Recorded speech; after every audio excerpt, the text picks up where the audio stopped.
শুধু চাকরি নয়, স্বপ্ন পূরণের অন্যতম পথ হতে পারে উদ্যোক্তা হওয়া। নরসিংদীর তরুণ উদ্যোক্তা তৌকিব হোসেন, যিনি শখের খামারকে রূপ দিয়েছেন সফল ব্যবসায়। জিনিসপুর এলাকায় গড়ে তুলেছেন জেএস এগ্রো ফার্ম। তার নিরলস পরিশ্রম, একাগ্রতা আর সাহসিকতায় আজ প্রেরণা হয়ে উঠেছে অনেক তরুণের জন্য। চলুন দেখে আসি নরসিংদী থেকে আমিনুর রহমান সাদির পাঠানো বিশেষ প্রতিবেদন। স্বনির্ভরতার আলোতে শখকে অর্থকরী করে তুলেছেন নরসিংদীর তরুণ উদ্যোক্তা তৌকিব হোসেন।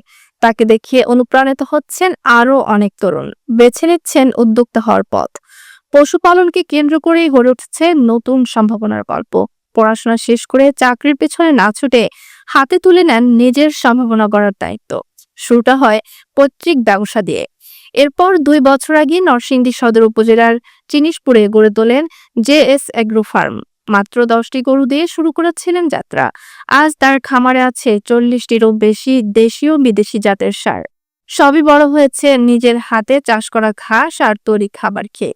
প্রতিটি গরুর রয়েছে আলাদা নাম, বাংলা ভাই, কালাচান কিংবা মুঘল সম্রাট। এই নামগুলো যেমন হাসির খোরাক, তেমনি খামারের প্রতি এক ভালোবাসার ছাপ। গরুগুলো দেখতে প্রতিদিনই ভিড় করেন আশপাশের মানুষ। শুধু নিজের জন্য নয়, তৌকিব তৈরি করেছেন কর্মসংস্থানের সুযোগ। স্থানীয় কয়েকজন অসচ্ছল মানুষ আজ তার খামারে কাজ করে জীবিকা নির্বাহ করছেন। প্রাণীর প্রতি ভালোবাসার যত্নের এই পরিবেশ গড়ে তুলেছে একটি আদর্শ প্রতিষ্ঠান।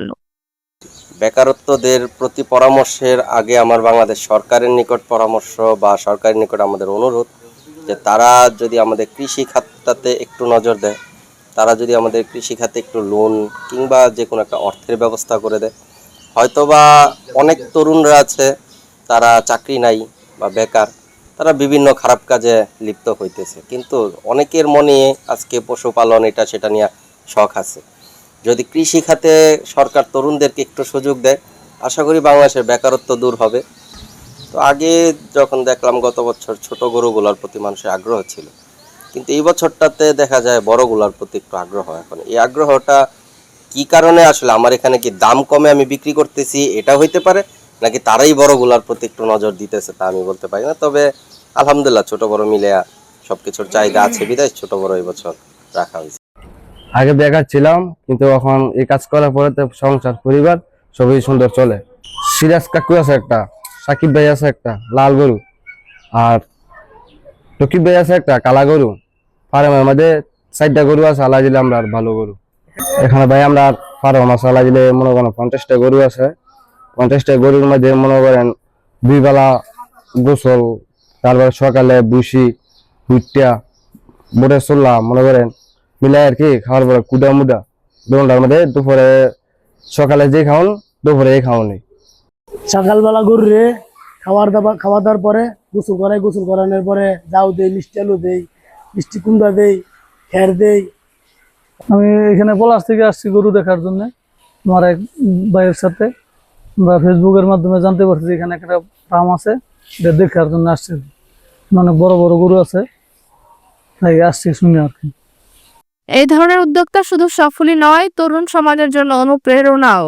আমরা প্রাণী সম্পদ বিভাগ থেকে সব ধরনের সহযোগিতা দিয়ে যাচ্ছি। অল্প সময়ের মধ্যে তৌকিবের পরিশ্রম আর নিষ্ঠার ফলে গড়ে উঠেছে সফল খামার। এই সফলতায় উৎসাহ যোগাচ্ছে নরসিংদীর আরো অনেক তরুণকে।